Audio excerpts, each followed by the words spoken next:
सो नमस्ते एवरीवन, मैं हूं आपका टाइगर पॉप और फाइनली आ गए हम मेरे यूट्यूब चैनल पे, टाइगर पॉप यूट्यूब चैनल।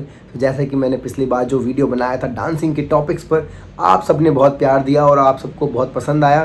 तो मुझे काफ़ी लोगों के कमेंट आए थे कि हमें बहुत हेल्पफुल लगा है ये वीडियो और हमें बहुत हेल्प कर रहा है। तो मैंने सोचा कि चलो एक और वीडियो बनाते हैं और हम बनाते जाएंगे, क्योंकि ये यूट्यूब चैनल मेरा आर्ट और मेरा एक्सपीरियंस सब कुछ शेयर करने के लिए ही है, आप सबके लिए है। तो हम अभी कंटिन्यू करेंगे और आज का टॉपिक है हमारा टाइगर पॉप ने कैसे कोरियोग्राफीज बनाई और आप मेरे लिए कोरियोग्राफी मैं कैसे क्रिएट करता हूँ और कोरियोग्राफी कैसे क्रिएट करनी चाहिए मैं अपने एक्सपीरियंस से बताऊँगा आप सबको, ताकि आप सबको बहुत हेल्प करे, राइट। और आप सब भी अपने डांसिंग की कोरियोग्राफीज बना पाएँ, चाहे वो किसी भी रियलिटी शोज़ के लिए हो, चाहे वो किसी भी कंपटीशन के लिए हो, चाहे वो कहीं पे भी कोरियोग्राफ करना हो और किसी को भी कोरियोग्राफ करना हो। आप किसी को भी डांस सिखा सकते हैं और किसी के लिए भी कोरियोग्राफी कर सकते हैं। ये आप में पोटेंशियल होता है, बस जस्ट हमें बिलीव करना होता है खुद पर, है ना, क्योंकि वही सबसे इम्पॉर्टेंट चीज़ है, राइट। सो मैंने कैसे कोरियोग्राफी करना स्टार्ट किया था, तो मैं सबसे पहले आपको बताऊँगा कि यार मैं I am a free style dancer. मैंने स्टार्टिंग से ही हमेशा जस्ट डांसिंग किया है, कभी मैंने कोरियोग्राफ नहीं किया था किसी भी गाने पर। मैंने जस्ट डांस किया जो भी, क्योंकि मैंने यूट्यूब से बहुत डांसिंग सीखा है, फिर मैंने वर्कशॉप से सीखा है। कभी मैंने किसी स्टूडियो में जाके डांसिंग नहीं सीखा था जहाँ पे हमें काउंट्स पे सिखाया जाता है, 1 to 8 देन 8 to 1 16 काउंट्स पे कोरियोग्राफीज करवाई जाती थी। सो कभी मुझे वो मौका मिला नहीं, क्योंकि फाइनेंशियली मैं इतना स्ट्रॉन्ग नहीं था कि मैं कहीं स्टूडियो में जाके सीख पाऊँ। सो मुझे और उस टाइम पे नॉलेज मिलता, बट मैंने काफ़ी सालों तक फ्री स्टाइल डांस करता रहा। आई एम अ पॉपिंग और एनिमेशन डांसर। सो मुझे जो भी नॉलेज मैंने गेन किया वो मैंने यूट्यूब वीडियोस से और वर्कशॉप्स के थ्रू, इंटरनेशनल आर्टिस्ट के थ्रू, बैटल वीडियोस और डांस वीडियोस के थ्रू मैंने नॉलेज गेन किया। देन मैंने लाइव भी इन जनरल लाइव जाके भी उनसे डांसिंग सीखा मैंने, क्योंकि दिल्ली में काफ़ी इंटरनेशनल आर्टिस्ट आए हैं जिनकी वजह से हमने डांस में बहुत ग्रो किया है। क्योंकि लाइव सामने से देखकर डांसिंग अलग समझ में आता है, राइट। क्योंकि आप वीडियो में कितना भी देखो यार, वीडियो में सिर्फ मूवमेंट नज़र आता है, वो एक्चुअल में हुआ कैसे है ना, वो समझ में नहीं आता है ना। हम सिर्फ वो एक लेयर देखते हैं, एक वेव देखते हैं या एक मोशन दिखाई देता है हमें वीडियो में, बट इन एक्चुअली वो कैसा वो लोग बेसिक्स यूज़ कर रहे हैं, कैसे उन लोगों ने ट्रेनिंग किया है, वो आपको सामने से जाके सीख के ही पता लगता है ना। सो मेरी जर्नी ऐसी रही है कि मैंने बहुत ज़्यादा फ्री स्टाइल डांसिंग की अपनी लाइफ में और बहुत ज़्यादा खुद को ट्रेन किया है और बहुत ड्रिल किया है बेसिक्स फाउंडेशन पर, जिसकी वजह से मैं एज अ बॉडी कंट्रोल मैं डांसिंग धीरे धीरे, मतलब ऐसा नहीं कि मैंने बहुत कम टाइम में डांसिंग अच्छा कर लिया था, नहीं, मुझे सालों लग गए थे डांसिंग अच्छा करने के लिए। स्टिल अभी तक मैं every day I am doing dancing, every day I am doing learning, because ये दो चीज़ें हैं जो आपकी डांसिंग को बरकरार रखते हैं, ग्रोथ करते रहते हैं और ग्रो करने में सपोर्ट करते हैं। ये दो पिलर्स हैं, ट्रेनिंग एंड लर्निंग, है ना, क्योंकि यही दो चीज़ें हैं जो आपकी डांसिंग को फुल पावर ग्रो करती हैं और फुल पावर आपको आपके डांसिंग को और मैच्योरिटी के साथ और फ्लोविड और क्लीन और अंडरस्टैंडेबल डांसर बनाती हैं, because of training, because of learning. So ये ध्यान रखिए, अगर आप ट्रेनिंग नहीं करते हैं, अगर आप सीखते नहीं हैं, तो आप अपने आर्ट को उतना मैच्योरिटी के साथ और ग्रो नहीं कर पाएंगे। आप बहुत ज़्यादा लिमिटेड हो जाएंगे। अंडरस्टैंड कीजिए इस चीज़ को। तो सीखना बहुत ज़्यादा इंपॉर्टेंट है, राइट। जैसे मैं हर दिन मैं ट्राई करता हूँ कि I learn from movies also, क्योंकि मुझे बहुत पसंद है मूवीज़, क्योंकि मेरा माइंड का विजन्स ओपन होता है वहाँ पे। हमें कई बार लगता है यार ये चीज़ें इतनी लिमिटेड होंगी, बट काफ़ी मूवीज़ देखो आप जो आपके माइंड को ओपन कर देती हैं, राइट। सो ऐसे ही आर्ट में है, आर्ट में भी आपको ओपन होना पड़ेगा कि यार ये लिमिटेड नहीं है, इट्स अनलिमिटेड थिंग और ये कभी एंड नहीं होगा। तो आप जितना सीखते जाओगे उतना आप क्रिएटिव होते जाओगे, उतना आप मेंटली ग्रो करोगे, उतना आप फिजिकली डांसिंग में और कुछ न्यू अपग्रेड करोगे, कुछ न्यू वेज ढूंढोगे, राइट, जो बहुत इंपॉर्टेंट है। तो इसीलिए मैं हमेशा सीखता जाता हूँ। मेरा मेन फोकस सीखने पे रहता है, लर्निंग पे रहता है, ताकि मैं और लर्न करके खुद को और ग्रो करा पाऊँ, है ना। सो आज का हमारा टॉपिक है जैसे कि कोरियोग्राफी, डांस कोरियोग्राफी। अब मैंने डांस कोरियोग्राफी कैसे स्टार्ट किया मैं आपको बताता हूँ। मैं हमेशा म्यूज़िक को सुनता था और मैं बहुत ज़्यादा म्यूज़िक सुनता था। एक टाइम ऐसा था कि जब मेरे कानों से एयरफोन्स निकलते ही नहीं थे, मैं हमेशा यहाँ पे अपने लीड्स को अटका के रखता था और हमेशा जस्ट म्यूज़िक चलाया और मैं I am doing just dancing. मैं अपने ड्रिल कर रहा हूँ, ट्रेनिंग कर रहा हूँ, नाच रहा हूँ, गा रहा हूँ, मतलब एक जोन में रहता था मैं, राइट।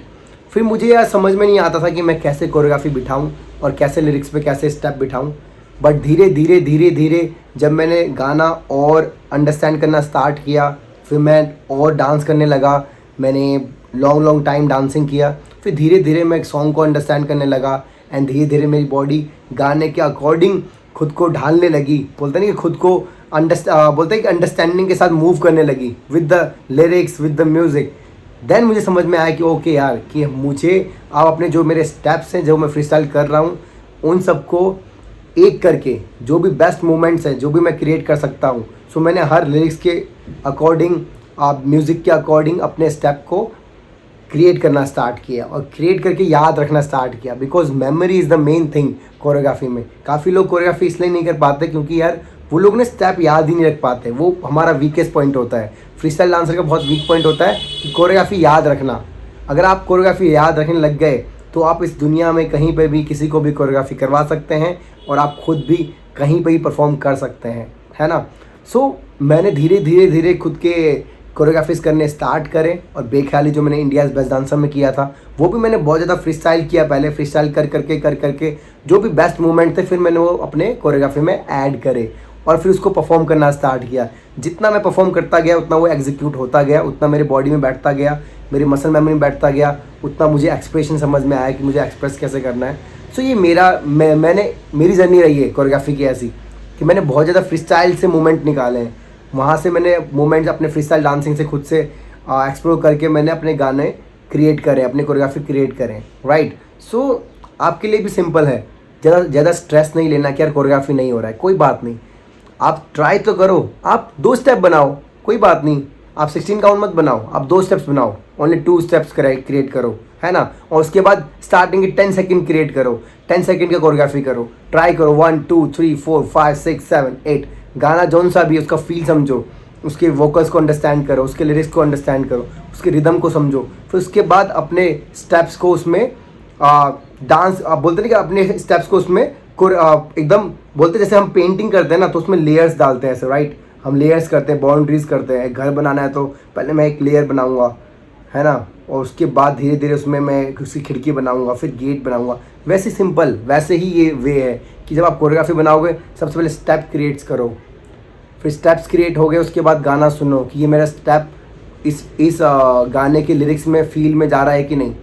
फिर अगर वो जा रहा है तो उसको लॉक कर दो, फिर उसमें स्टेप्स क्रिएट करते रहो और ऐड करते रहो, और जो पुराने स्टेप्स क्रिएट कर लिए हैं उसको याद रखते रहो। जितनी कोरियोग्राफी आपकी क्रिएट होती जा रही है उसको याद करते रहो, उसको मेमोराइज करते रहो हमेशा हमेशा, एवरी टाइम। जस्ट गाना सुना तो आपको याद आया कि यार मैंने तो यहाँ पे ये स्टेप बिठाए थे, है ना। ये सिंपल वे ऑफ कोरियोग्राफी है, बहुत सिंपल वे कि आपको सिर्फ अपने स्टेप्स को याद रखना है। और कोई बात नहीं, स्टार्टिंग में अगर आप क्रिएटिव वे में कोरियोग्राफी नहीं बना पा रहे, कोई बात नहीं, आप बस ये ध्यान रखो कि यार मुझे मेरे स्टेप्स जो मैंने क्रिएट करे हैं, जो मैंने गाने पे बिठाए हैं, जो मैंने गाने में कोरियोग्राफी करी है, वो मुझे याद रहे, भले वो सिंपल स्टेप्स हो। कह दो ना you are my Sonia. Starting ऐसे करो, जैसे 8 काउंट्स याद करो, 16 काउंट्स बनाओ, 16 काउंट्स याद रखो, है ना। और फिर धीरे धीरे धीरे आपको समझ में आएगा कि यार कितना क्रिएटिव मैं कोरियोग्राफ कर सकता हूँ। और जब आप धीरे धीरे कोरियोग्राफी करते रहोगे तो आपको कोरियोग्राफी करने की आदत हो जाएगी, और जब आदत हो जाएगी तो आप मेमोराइज कर पाओगे कोरियोग्राफी को। आपको फिर बाद में धीरे धीरे आफ्टर लॉन्ग टाइम बाद, ये शॉर्ट टाइम का काम है ही नहीं, जब आप टाइम दोगे तो काफ़ी समय के बाद आपको अंडरस्टैंडिंग आएगा कोरियोग्राफी में, और फिर आपकी बॉडी भी कैपेबल हो जाएगी, आपका मसल मेमोरी भी कैपेबल हो जाएगा, है ना। और आपके बोलते हैं कि माइंड भी उतना क्रिएटिव हो जाएगा, तो आप धीरे धीरे फिर अच्छी कोरियोग्राफीज कर सकते हैं। तो कोई स्ट्रेस नहीं लेना है, डोंट स्ट्रेस, जस्ट गाना सुनो, अपने स्टेप्स क्रिएट करो और उस गाने के अकॉर्डिंग अपनी कोरियोग्राफी बनाते जाओ। और ज़रूरी नहीं है कि पूरा गाना एक ही दिन में क्रिएट करना है, कोई बात नहीं। अगर नहीं हो पा रहा है तो सिर्फ 2 स्टेप बनाओ, 2 सेकंड के स्टेप्स याद रखो। फिर अगर 2 मिनट का गाना कर रहे हो तो 10 सेकंड का एक दिन बनाओ, फिर 10 सेकंड का एक दिन बनाओ। टेक टाइम, बोलते नहीं कि अच्छी चीज़ बनने में ना टाइम लगती है, तो अगर अच्छी चीज़ बनने में टाइम लग रही है तो लगने दो, है ना। तो अच्छा चीज़ जब भी बन पाएगा जब आप उसमें टाइम दोगे। अगर आप किसी भी मूवमेंट में फंसते हो तो टेक टाइम और म्यूज़िक सुनो, थोड़ा फ्री स्टाइल करो। कहीं पे मूवमेंट बन गया, कहीं पे लग रहा है कि यार ये मूवमेंट अच्छा जाएगा, तो उसके बाद वो मूवमेंट उठाओ और उसको सीधा वहाँ पे क्रिएट करो और वहाँ पे लॉक कर दो कि ठीक है मुझे इस वर्ड पे ये स्टेप करना है, राइट। तो फिर देखो आप कोरियोग्राफी आपको बहुत ईजी लगेगा, बट टाइम के साथ, कोई शॉर्ट टर्म वाला ये काम है नहीं, है ना। सो मेहनत करते जाओ और अपने आप पे भरोसा रखो कि आप कर सकते हो। तो कोरियोग्राफी कोई डिफ़िकल्ट चीज़ नहीं है। आप अपने अकॉर्डिंग अपने डांस को कोरियोग्राफ किसी भी समय, किसी भी सॉन्ग पर, किसी भी लोग बोलते हैं ना कि किसी भी आर्टिस्ट को सिखा सकते हो, और आप खुद के लिए कोरियोग्राफी कर सकते हो, किसी भी शो के लिए कोरियोग्राफी कर सकते हो, और आप एज ए कोरियोग्राफर खुद को डेवलप कर सकते हो। सो ये मेरा वे था और मेरे एक्सपीरियंस से मैंने आपको बताया। और मैं हमेशा अभी तक मैं अपनी कोरियोग्राफीज अपने फ्री स्टाइल से ही बनाता हूँ। मैं पहले फ्री स्टाइल करता हूँ बहुत ज़्यादा, जब मेरा दिल कहता है, जब मेरा सोल कहता है कि yes tiger this is the best, और अब फील आ रहा है मुझे इस लिरिक्स पे, तो मैं वो मोमेंट वहाँ पे लॉक कर देता हूँ, राइट। सो ये मेरा वे है, सिंपल वे। अगर आप लोगों को ये यूज़फुल लगता है तो please like, share, subscribe, and thank you so much for the love. मिलते हैं नेक्स्ट वीडियो में। और बहुत ही सिंपल भाषा में, कोरियोग्राफी आसान है, तो आसान तरीके से पहले बनाना स्टार्ट करो, फिर धीरे धीरे उसमें ग्रो करते जाओ, है ना। Good luck everyone, thank you, take care, love you all, जय माता दी।